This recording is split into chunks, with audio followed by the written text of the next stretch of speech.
Une femme qui se fait froidement assassiner le soir d'Halloween en compagnie de sa fille, c'est l'affaire que nous allons traiter aujourd'hui. Bonjour à tous et bienvenue dans cette nouvelle vidéo. Aujourd'hui nous allons traiter du cas de Doreen Herbert, une mère de famille qui s'est fait froidement assassiner le soir d'Halloween. Mais avant de commencer, comme d'habitude, si le contenu de notre chaîne vous plaît, n'hésitez pas à nous soutenir en mettant un petit like, des commentaires, aux abonnant juste en dessous si ce n'est toujours pas fait. Merci à tous ceux qui le feront et sans plus tarder, c'est parti pour cette terrible affaire.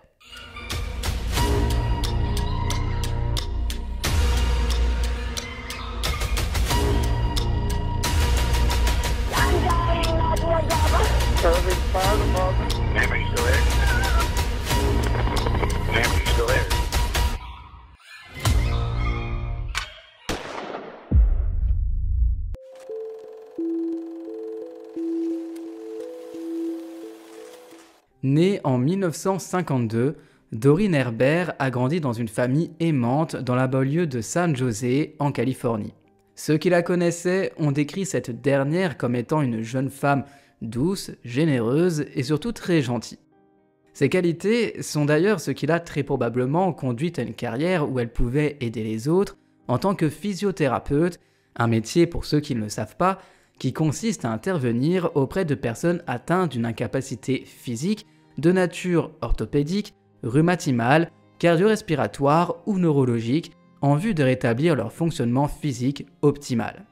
On ne sait pas grand-chose sur la jeunesse de cette dernière, probablement parce que l'affaire date un peu, je vais pas vous le cacher, mais nous savons tout de même que lorsque la jeune femme a commencé sa nouvelle carrière, elle a rencontré William Michael Dennis, l'homme qui allait faire chavirer son petit cœur. Et pas que. Enfant, William avait souffert d'une perte auditive, ce qui lui a fait développer un certain bégaiement. Il avait également eu besoin de l'aide d'une prothèse auditive afin de mieux entendre le monde qui l'entourait. William souffrait très régulièrement d'épisodes de dépression, il était d'ailleurs suivi par rapport à ça, et ce dernier avait déclaré à son psychiatre qu'il avait beaucoup de mal à avoir des amis, notamment des petites amies, ce qui le contrariait énormément. Mais ça, c'était jusqu'à ce qu'il rencontre la jeune et belle Doreen, qui était un petit peu plus jeune que lui, mais on ne connaît pas non plus la date de naissance de William, et ce n'est pas faute de l'avoir cherché en long et en large sur internet, mais cette affaire n'est pas très connue. Peu de temps après leur rencontre, William a dit à son cousin John McDowell qu'il avait enfin trouvé la bonne. Celle qu'il allait marier, à qui il allait faire des enfants et passer le reste de ses jours. Très rapidement, le couple fou amoureux s'est engagé dans une romance passionnée qui les a conduits très peu de temps après au mariage, puisqu'en effet, les deux tourtereaux se sont mariés à peine quelques mois après leur rencontre. Peu de temps après, le 17 avril 1976, Doreen a donné naissance à leur premier enfant, un fils qu'ils ont nommé Paul Dennis. Malheureusement, malgré leur amour ainsi qu'un magnifique petit bébé, le mariage a commencé à devenir bancal. Les deux personnalités bien différentes de Doreen et William ont créé bien plus de discorde qu'il n'en faut pour qu'un couple perdure. Entre la jeune femme joyeuse, généreuse et le jeune homme dépressif et conflictuel, difficile pour eux de tenir sur le long terme. Il faut aussi dire que tout a été extrêmement rapide pour le couple. Ils se sont mis ensemble, se sont mariés quelques mois plus tard et ont accueilli leur premier enfant dans la foulée. Finalement, le couple était encore en train d'apprendre à réellement se connaître, alors naviguer en tant qu'époux, jeune amant et nouveaux parents, c'était beaucoup trop d'épreuves pour ce jeune couple. C'est de cette manière qu'ils ont finalement pris la décision de divorcer en 1977, enfin, qu'ils ont pris la décision, c'est surtout une demande de divorce qui a été à l'initiative de Doreen. Doreen, suite à ce divorce, a obtenu la garde principale du bébé, tandis que William a reçu le droit de prendre le petit pendant le week-end et la moitié des vacances, une garde partagée assez classique en somme. Mais William était un homme qui aimait éperdument son fils. C'était son premier et unique enfant, en plus de ça un petit garçon, ce dont il a toujours rêvé, et surtout la dernière personne qui lui reste. Alors, autant dire qu'il avait d'une part un goût d'amertume à cause du divorce, mais aussi de la garde principale de son ex-femme par rapport à Paul. William a donc repris un petit appartement, seul, sans sa femme, sans son fils, et il est peu à peu retombé dans un état dépressif très sombre. Toutefois, du côté de la jeune Doreen, on pouvait clairement remarquer que c'était tout le contraire qui s'est déroulé. Une fois célibataire, elle a très vite repris sa vie en main, elle a glow up comme on dit maintenant, elle était plus que souriante, épanouie, et a même très vite recommencé à sortir avec un homme. En effet, rapidement, elle a rencontré un propriétaire de magasin de tapis du coin, un certain Charles Herbert. Finalement, tout comme avec William, Charles et Doreen se sont rapidement mariés en 1978 et ont même eu une petite fille le 28 novembre 1979. Doreen était heureuse de son nouveau mariage et de sa nouvelle petite famille, bien qu'on peut dire qu'elle n'avait visiblement pas retenu la leçon de se précipiter de la sorte avec son précédent mariage. Quoi qu'il en soit, on n'est pas là pour juger, tant qu'elle est heureuse, c'est l'essentiel, et ça pour être heureuse, je vous l'assure, elle l'était. Comparé à son mariage avec William, c'était clairement le jour et la nuit. Malheureusement, ce bonheur n'a pas duré bien longtemps. En février 1980, alors que Doreen était à la maison avec ses 2 enfants, Paul, qui allait avoir 4 ans, a grimpé à travers une clôture et est tombé dans la piscine familiale. Au moment où Doreen a réalisé que Paul était hors de sa vue, sans aucune surveillance, il était déjà devenu inconscient, en train de se noyer dans l'eau. Le petit Paul a rapidement été transporté d'urgence à l'hôpital et placé en soutien respiratoire. Malheureusement, à peine 3 jours après ce drame, les respirateurs et les tubes d'alimentation ont été enlevés, et le petit Paul a été déclaré mort. Évidemment, la mort de cet enfant a profondément meurtri et choqué tout le monde, en particulier son père, William, qui était plus qu'en colère, portant responsable son ex-femme de la mort de son seul et unique enfant. Depuis la mort de son fils, William n'a cessé de blâmer Doreen, cette dernière qui s'était battue pour la garde complète de son enfant et avait échoué à sa mission de prendre soin de lui, aux yeux de son ex-mari bien sûr. Puisque, je le conçois, des accidents domestiques, malheureusement, ça arrive tous les jours, même aujourd'hui, avec tous les moyens que l'on a pour surveiller un enfant. Quoi qu'il en soit, sans attendre, William a directement intenté une action en justice pour mort injustifiée contre Doreen et Charles Herbert. Un jury a statué en faveur des Herbert en 1982, ajoutant un petit peu de sel à la plaie béante qu'avait William dans son cœur. Dans la salle d'audience après le procès, Charles a même demandé à William de ne plus jamais venir chez eux et n'a depuis plus jamais parlé à l'accusé et ne l'a vu qu'une seule fois en public dans un centre commercial. William, qui était déjà un homme dépressif à la base, avait encore plus de mal à faire face à la perte de son fils. Sa santé mentale est devenue si débilitante qu'il a dû être rétrogradé de son emploi à un poste moins intense, ce qui signifiait également, et vous vous en doutez, qu'il devait faire face à une réduction de salaire. C'est vers le 1er octobre 1984, soit 2 ans après le procès et 4 ans après la mort de son fils, que William a perdu son poste à Lockheed en tant que pulvérisateur dans la fabrication de carreaux utilisés sur les navettes spatiales. Pour éviter d'être licencié, il a accepté une réduction d'emploi pour travailler dans l'unité de reproduction de documents de l'entreprise, mais ce changement signifiait que le salaire de ce dernier serait réduit de 13,53$ de l'heure à 10,99$ de l'heure. Alors, même si ça paraît pas énorme comme ça, sur toute une journée, une semaine et un mois de travail, ça représente quand même pas mal d'argent. Bien que l'homme ait agi avec respect envers les autres travailleurs de sa nouvelle unité, il n'était pas heureux là-bas et a commencé sarcastiquement à commenter le travail de l'unité de son ancien superviseur. William n'a clairement pas pu passer à autre chose. Il a même commencé à croire que la noyade de Paul n'était pas un accident, voire même une négligence, mais qu'au contraire, pensait que Paul avait été tué volontairement par sa mère. L'homme était depuis convaincu que Paul avait été éliminé afin que son ex-femme puisse aller de l'avant avec sa nouvelle vie, fonder sa nouvelle famille, en n'ayant plus jamais de lien avec William. Bien sûr, beaucoup de personnes ont tenté de raisonner le père de famille qui était désemparé, lui expliquant que à ce moment-là il avait mal, qu'il avait besoin de guérir et qu'avec du temps, il sera en mesure de dépasser cet événement tragique. Mais que pour autant ce n'était pas une raison, malgré sa douleur, de blâmer Doreen. Doreen, tout comme lui, souffrait de la perte de cet enfant. Elle n'avait pas choisi à ce que celui-ci tombe malheureusement dans la piscine. Mais William, de son côté, continuait à croire ceci. L'homme n'a pas réussi à écouter ses dires, et pire encore, il a considéré avoir reçu un nouveau coup de massue qui, dans son esprit, n'a fait que solidifier le fait que son ex-femme voulait que leur fils disparaisse. En effet, après avoir subi 2 malheureuses fausses couches, Doreen a découvert qu'elle était à nouveau enceinte et qu'elle attendait un fils en 1984. La famille Herbert, bien qu'entachée par la tristesse, commençait à guérir et à aller de l'avant. Il faut bien que la vie se fasse, ce qui n'était pas le cas de William. Pendant qu'elle célébrait la nouvelle, son ex-mari vacillait complètement, bien que cela fasse déjà 4 ans que son enfant était décédé. Alors je me doute que l'on ne se remet jamais réellement de la perte d'un enfant. Toutefois, il est important d'aller de l'avant et de revivre, entre guillemets, et de revivre, entre guillemets, bien sûr, ce qui n'a jamais été le cas de William. À ses yeux, il avait perdu un fils, son seul et unique enfant, et maintenant Doreen en crée un nouveau pour sa nouvelle famille, et pour lui, ça, c'était quelque chose d'impensable, d'inimaginable, et surtout, d'inacceptable. L'homme, qui ne s'était plus jamais approché de la famille depuis le procès de 1982, ne vivait malgré tout pas très loin d'eux, puisqu'il ne vivait qu'environ 6 minutes à pied de leur maison.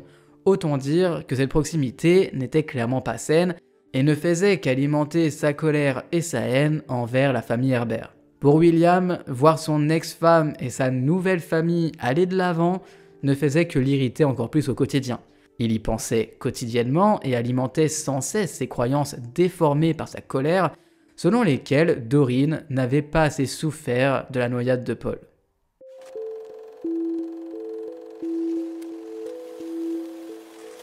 Lors de la nuit d'Halloween 1984, donc le 31 octobre, Doreen a emmené sa jeune fille, Dina, âgée de 4 ans, faire un tour dans le quartier afin de sonner chez les voisins pour avoir quelques bonbons, comme le veut la tradition pendant un court instant.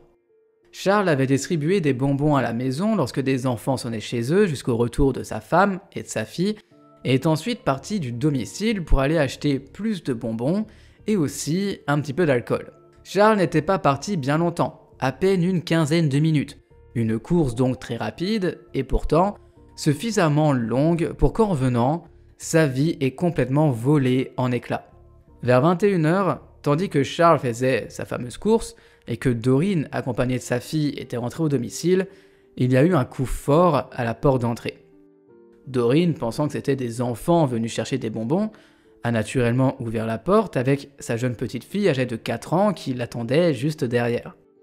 Malheureusement, ce n'était pas face à des enfants qu'elle s'est retrouvée, mais à un homme portant un masque de loup qui tenait dans sa main une grande machette et a dit « Je vais te tuer ».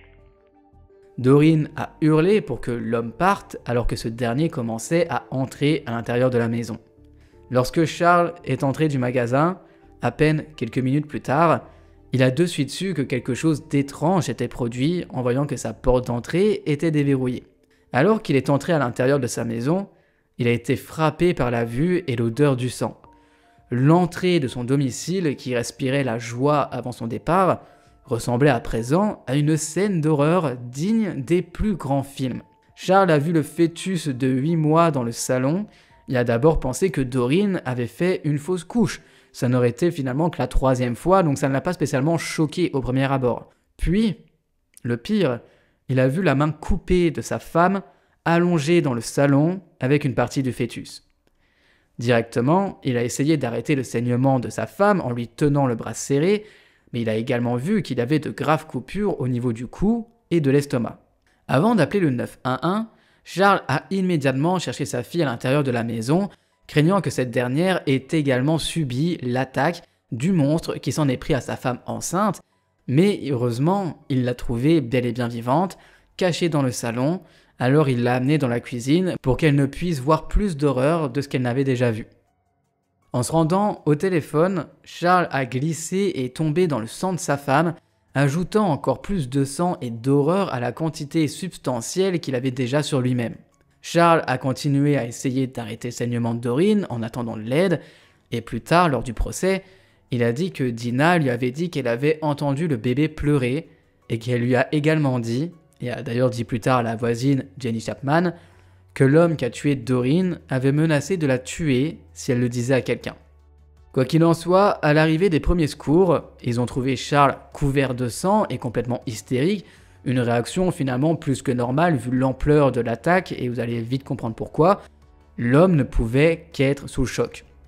Lorsque policiers et ambulanciers sont entrés dans cette maison de l'horreur, tous étaient complètement choqués de voir autant de sang, de voir un tel massacre dans cette maison. Doreen avait été sauvagement attaquée par une arme blanche, ressemblant à un gros couteau de ce que les policiers pensaient aux premiers abords. Son visage et sa tête avaient été éviscérés, et sa main gauche avait carrément été coupée. L'estomac de Doreen avait été tranché, mais ce n'est pas tout, puisque le pire est là.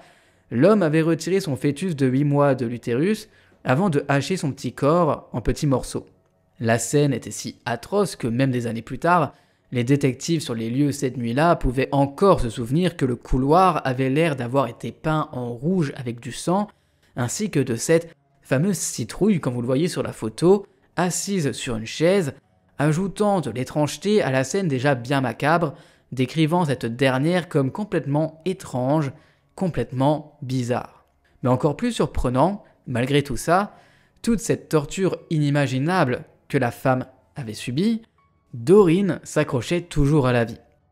Lorsque Charles a vu les ambulanciers mettre sa femme dans l'ambulance, il a naturellement essayé d'aller avec cette dernière à l'intérieur de celle-ci, et malgré l'accord des ambulanciers, la police l'a directement arrêté après avoir remarqué qu'il était ensanglanté et qu'en plus de ça, il sentait un petit peu l'alcool.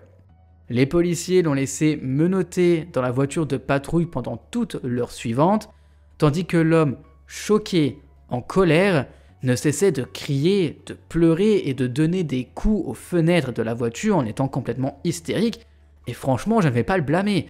Je pense que la plupart d'entre nous auraient peut-être sûrement réagi de la même façon que lui, en ayant découvert une scène aussi effroyable en rentrant d'une simple petite course qui n'a duré que 15 minutes.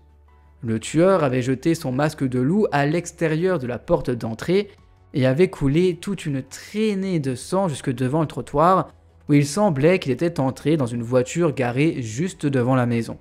Alors que les détectives ont commencé à travailler sur les lieux, ils ont reçu l'appel selon lequel Doreen était morte juste en arrivant devant l'hôpital, ce qui en fait alors un double meurtre, puisque la mort du bébé sorti du ventre de sa mère a lui aussi été considéré comme un meurtre, notamment parce que le bébé aurait largement eu les capacités de vivre puisque sa mère arrivait bientôt à terme. Si ce dernier était né prématurément, il aurait été vivant. Une ronde du quartier a été faite par les policiers dans le but de trouver des témoins de ce crime. Malheureusement, personne n'en a été témoin, néanmoins, cette ronde a donné aux agents beaucoup d'informations pour aller plus loin dans leur enquête. Les voisins ont déclaré aux enquêteurs comment le fils de Doreen était décédé malheureusement 4 ans auparavant, et que l'ex-mari de Doreen l'avait blâmé pour la mort de ce dernier, soulignant alors qu'il y avait eu pas mal de conflits entre les deux. Il n'a donc pas fallu longtemps pour que les enquêteurs apprennent que l'ex-mari en question ne vivait d'ailleurs qu'à quelques mètres de là. Allez, peut-être 1 ou 2 kilomètres grand maximum, même pas, finalement 6 minutes à pied, qu'est-ce que c'est ? C'est 500 mètres, 600 mètres, tout au plus. Les agents de police sont donc allés rendre une petite visite à l'homme à minuit 23 et sont passés devant sa camionnette dans l'allée.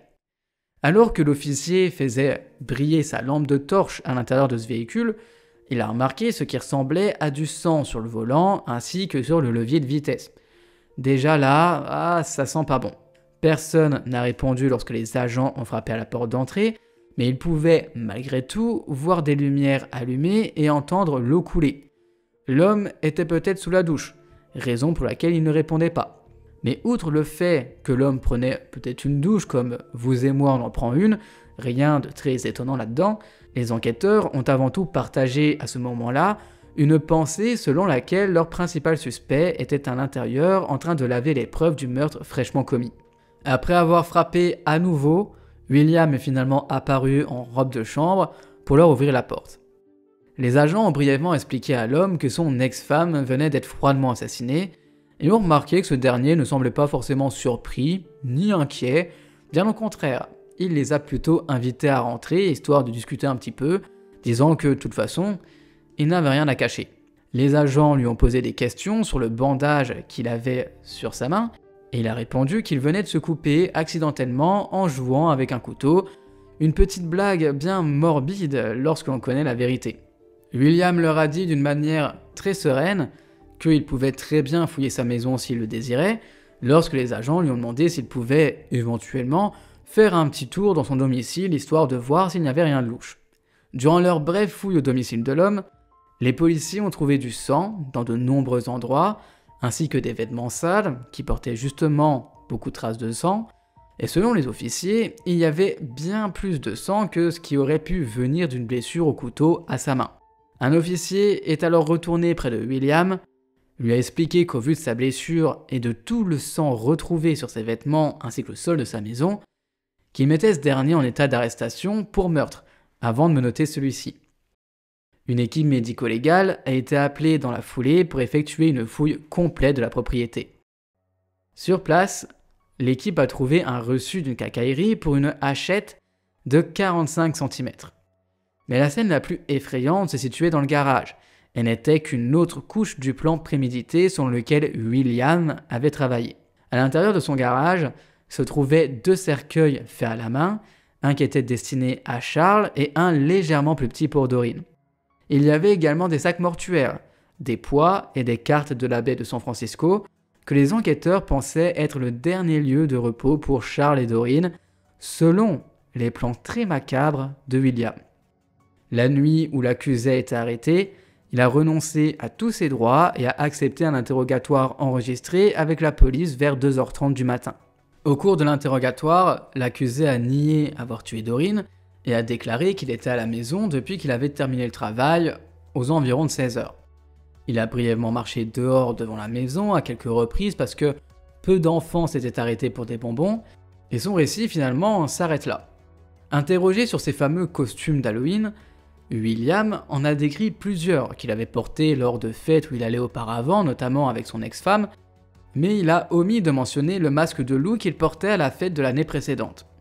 Il a expliqué sa main coupée en affirmant qu'il avait jeté de manière complètement négligée et j'ai envie de dire stupide, un couteau de cuisine en l'air et l'avait accidentellement attrapé par la lame. La mère de l'accusé, qui vivait avec lui dans un appartement indépendant de la maison, a témoigné qu'elle et son fils avaient dîné ce soir-là aux alentours de 18h ou 18h30 et qu'elle était retournée dans son appartement vers 20h15. Pendant que l'homme se faisait interroger, évidemment, d'autres équipes s'occupaient d'interroger les gens du quartier pour savoir s'ils avaient vu quelque chose de louche. Don Isbell, un voisin des Herbert, a témoigné quant à lui que ce dernier ainsi que ses 2 enfants étaient allés faire des tours pour des friandises dans le quartier et qu'ils se sont arrêtés chez les Herbert plus tôt dans la soirée avant d'aller à une fête à 19h à l'école de son fils. En partant, Don a remarqué un homme portant un masque de loup et l'homme se tenait dans la rue et regardait étrangement vers la maison des Herbert. Le fils de Don a également remarqué l'homme au masque de loup et entre 18h30 et 19h, c'est un autre voisin, Manuel Gonzalez, qui a vu un homme qu'il a reconnu plus tard comme William se tenir debout en face de la maison des Herbert et regarder la maison à côté de la leur. Le lendemain, l'autopsie de Doreen a été faite et le résultat de cette dernière est terrifiant. Dr John Hauser a témoigné des résultats des autopsies qu'il a effectuées sur Doreen et le fœtus le 1er novembre. Et là, vraiment, les plus sensibles d'entre vous, j'en suis sincèrement désolé, puisque cette petite partie va être horrible. Doreen est morte de multiples blessures qui ont entraîné une exsanguination. Les blessures ont probablement été infligées par un instrument lourd, tranchant et semblable à une épée, une machette, qui était capable de couper proprement à travers les tissus mous et également dans les os. Doreen a subi de nombreuses coupures sur les côtes gauche et droite et à l'intérieur de sa tête. Certaines coupures ont même pénétré dans le crâne. Elle avait également de nombreuses blessures profondes sur le côté droit de sa tête, dont certaines ont fracturé le crâne, l'une a pénétré de 3 cm dans le cerveau. La main gauche de Doreen était complètement coupée jusqu'au-dessus du poignet. Elle avait des blessures sur la partie supérieure du dos de son épaule gauche, y compris une coupure béante jusqu'à l'os. Elle a également reçu de graves coupures à l'épaule droite, dont certaines ont été coupées dans l'omoplate et l'une a coupé la tête de l'humérus. Son sein droit a reçu 3 coupures, dont une qui était compatible avec une blessure par coup de couteau. Sur les cuisses et les jambes de la femme, il y avait de longues plaies, profondes et béantes, compatibles avec du hachage. Un coup dur, sec et fort a causé une grande coupure béante à sa cuisse droite et a pénétré jusqu'à l'os, fracturant carrément son fémur. La pauvre femme avait une blessure béante de 23 cm dans son abdomen et une autre blessure de 14 cm parallèle à celle-ci. Elle avait subi de multiples coupures dans l'abdomen alors que le fœtus était encore à l'intérieur d'elle. Son estomac et son gros intestin ont été ouverts, il a eu 3 coupures à sa paroi utérine, dont une coupure de 20 cm qui s'étendait tout à travers son corps. Son placenta a été coupé et il y a eu 4 coupures au cordon ombilical, dont une qu'il a coupée près de l'endroit où il avait été attaché au fœtus. Quant à ce fameux fœtus, justement parlons-en, ce dernier a été séparé de Doreen après que ses blessures abdominales aient permis son expulsion. Le fœtus était à 1 mois de sa naissance et aurait pu survivre s'il était né prématurément, ce qui a d'ailleurs grandement joué dans les accusations contre son meurtrier. Une coupure à sa tête a pénétré dans l'os, son omoplate gauche a été coupée, bien que son bras de son côté ne l'a pas été. Le scrotum, le pénis, le périnée et l'arrière de la cuisse droite du fœtus ont tous été coupés. Sa jambe gauche a été coupée sous le genou, une grande blessure de 13 cm a coupé la moitié de son corps. Cette blessure s'étendait de la partie supérieure de son abdomen droit à la poitrine gauche jusqu'à son aisselle gauche, coupant l'omoplate, la deuxième vertèbre thoracique, le foie, un poumon, et également transpercé son cœur. Cette blessure a arrêté son cœur et la circulation, et l'examen de ses poumons ont montré qu'ils n'avaient jamais été dilatés et qu'il n'y avait pas d'air en eux. On peut clairement dire que ce double meurtre a été fait d'une violence inouïe, comme on a rarement pu en voir. Et le plus dingue dans cette enquête était que même si William avait été arrêté, que les enquêteurs avaient beaucoup de preuves et de faits étranges reliant l'homme au meurtre de Doreen ainsi que de son bébé, ce n'était pas suffisant pour le retenir en garde à vue. De ce fait, l'homme a été libéré après seulement 48 heures, de quoi inquiéter et révolter bon nombre de policiers en charge de l'enquête qui étaient persuadés qu'il était le coupable, mais également le pauvre Charles. Par chance, le 5 novembre, le laboratoire de criminalité de l'État a fait correspondre le groupe sanguin de William à un échantillon sur la scène du meurtre de Doreen et à celle de Doreen au véhicule et à la maison de l'homme. Cette fois, ça a donné aux enquêteurs suffisamment de preuves solides pour accuser l'ex-mari de la victime de meurtre dans des circonstances particulières, ce qui signifiait qu'il serait admissible à la peine de mort. Les enquêteurs ont continué à rassembler des preuves contre ce dernier en attendant son procès, et ont même pu parler à une femme qui leur a dit que l'homme s'était déguisé en gros méchant loup lors d'une fête d'Halloween l'année précédente. Une preuve supplémentaire que ce masque était bel et bien le sien. Les détectives ont demandé s'il y avait des photos de cette fameuse soirée et ont rapidement trouvé toute une série de photos de l'assassin dans le masque de loup, identique à celui trouvé sur le porche de la maison des victimes.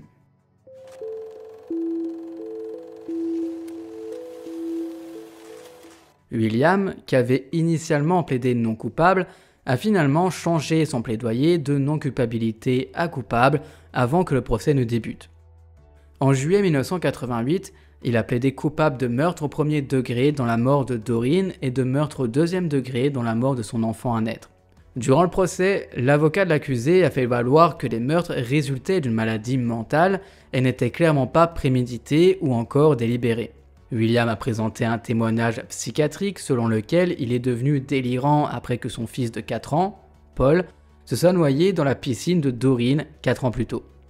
La défense a présenté la preuve que la mort par noyade de Paul avait eu un impact négatif sur son rendement au travail qui auparavant avait toujours été très bon. Des amis ont témoigné que l'accusé, qui avait un trouble auditif, était une personne compatissante et de bonne humeur, qui avait toujours été extrêmement fier de son fils. Un ami a témoigné que William était une personne calme, qui a été dévastée par la mort de son enfant et qui est devenu encore plus retiré du monde en conséquence. Cet ami a d'ailleurs déclaré que le désespoir de l'accusé à propos de son fils semblait presque anormal et que ce dernier semblait très déprimé juste avant Halloween. Dan Reed, qui a loué une chambre dans la maison de William à partir du mois d'août 1984, a déclaré que ce dernier ne semblait pas forcément obsédé par Paul et ne faisait pas preuve d'animosité envers Doreen. Le psychiatre a affirmé que l'accusé en est venu à croire que Doreen avait voulu que leur fils meure, et de l'avis du psychiatre, Ce dernier est resté bloqué à blâmer Doreen pour la mort de Paul et à fantasmer sur le meurtre de Doreen et Charles Herbert. La défense a également déclaré que la récente réaffectation de l'accusé à un emploi moins prestigieux et moins rémunéré a clairement contribué à son état de dépression et d'irrationalité. La présentation de la phase de peine de l'accusation s'est appuyée presque entièrement sur les preuves des crimes présentés à la phase de la culpabilité. La défense a présenté des amis et associés de William pour témoigner de son bon caractère, de ses difficultés vécues durant l'enfance et surtout de son amour inconditionnel pour son fils Paul qu'il a perdu quelques années plus tôt, alors ce dernier était sous la garde de sa mère, Doreen. Dina, la fille de Doreen et de Charles, a également témoigné durant le procès, bien qu'elle n'avait que 4 ans lorsque sa mère a été tuée et 8 ans au moment du procès. La petite fille ne se souvenait pas beaucoup de l'attaque traumatisante contre sa mère, et on ne peut qu'en être entre guillemets soulagé tant l'attaque avait été d'une violence inouïe. Dina se souvient tout de même d'avoir répondu à la porte avec sa mère, juste derrière elle, et que lorsque Doreen a ouvert la porte, elle avait dit à l'homme « Pars de chez moi ». Dina a témoigné que l'homme a dit « Je vais te tuer » avant que Doreen ne hurle à sa fille de se mettre derrière le canapé, chose que la petite a fait, elle a couru et s'y est cachée. Heureusement, elle ne pouvait pas voir ce qui se passait, mais elle entendait à la fois la voix de sa mère et celle de l'homme. Elle a quitté sa cachette à 2 reprises, une fois pour jeter un coup d'œil de la cuisine et une autre pour prendre sa couverture. La petite est sortie à nouveau après avoir su que l'homme était enfin parti. Elle a vu tout le sang et est retournée derrière le canapé pour se cacher, où elle a attendu le retour de son père. En septembre 1989, William a été condamné à mort dans la chambre à gaz, mais comme la plupart des autres condamnés à mort en Californie, l'homme est toujours en vie à la prison d'État de Saint-Quentin au moment où je vous parle. Il y a de grandes chances pour que l'homme meure finalement derrière les barreaux plutôt que de mourir à cause de la peine de mort, ce qui est compréhensible, comme je vous l'ai dit dans une affaire précédente, ça coûte extrêmement cher. Et oui, que vous le vouliez ou non, parce que j'ai vu certains commentaires qui m'assuraient le contraire, regardez simplement sur internet, Google vous le dit, vous avez juste à taper pourquoi la peine de mort coûte plus cher que la perpétuité, et tout est expliqué, une multitude d'articles vont vous l'expliquer, pourquoi est-ce que ça coûte beaucoup plus cher, ne serait-ce que pour les procès qui sont plus longs, pour les avocats qui sont payés par l'État, et pour tout un tas de raisons, le simple fait du produit coûte extrêmement cher, bref, tout un tas de raisons qui font que la peine de mort coûte en réalité beaucoup plus cher que de garder un prisonnier pendant 30 ou 40 ans derrière les barreaux. Et d'ailleurs, ce n'est pas pour rien qu'aujourd'hui, William est toujours en prison, qu'il attend sa peine de mort, qui n'arrivera sûrement jamais. Quoi qu'il en soit, que l'homme soit condamné à mort ou condamné à la prison à perpétuité, l'essentiel étant qu'il soit derrière les barreaux après un crime autant abominable. C'est horrible tout ce qu'il a fait subir à cette pauvre femme, à son fœtus, tout ce qu'il a fait était abominable. Et on a peu de crimes aussi violents que ça, et fort heureusement d'ailleurs, et je ne comprends pas comment il a pu, à ce point, complètement dérailler au point d'aller commettre de telles atrocités. Je ne sais pas finalement si c'est une chance ou non que Charles n'ait pas été sur les lieux au moment des faits, probablement que s'il avait été sur les lieux, lui aussi aurait subi les foudres de William ce soir-là, puisque aurait-il réellement pu faire le poids face à un homme avec une machette? Je ne pense pas, surtout une machette de 45 cm. William était un homme assez grand, assez costaud, et rien qu'à voir comparé à Doreen qui était une petite femme d'un petit gabarit, cette femme ne faisait clairement pas le poids. Mais je n'ose imaginer à quel point ça a dû être compliqué, autant pour Dina que pour Charles, de refaire une petite vie tranquille en passant au-dessus d'un tel meurtre. J'espère que cette affaire était encore inconnue pour vous et n'hésitez pas à me dire ce que vous en avez pensé dans les commentaires. C'est toujours une joie de vous lire et très intéressant d'ailleurs de lire vos avis. Même si nous n'avons pas toujours le temps de répondre à tous vos commentaires ou d'échanger avec vous, sachez qu'on les lit et on essaye toujours de vous le faire savoir. Merci à tous ceux qui nous soutiennent et d'ailleurs n'hésitez pas à me suivre sur ma chaîne Lifestyle que je mets juste ici. Ça me ferait énormément plaisir que certains d'entre vous me rejoignent là-bas si évidemment ce contenu vous plaît. Je fais pas mal de vlogs et de futurs concepts vont arriver sur cette chaîne. Donc si vous voulez m'aider à passer la barre des 1000 abonnés sur cette chaîne, ce serait un honneur. Merci à vous et on se retrouve très prochainement pour une nouvelle vidéo.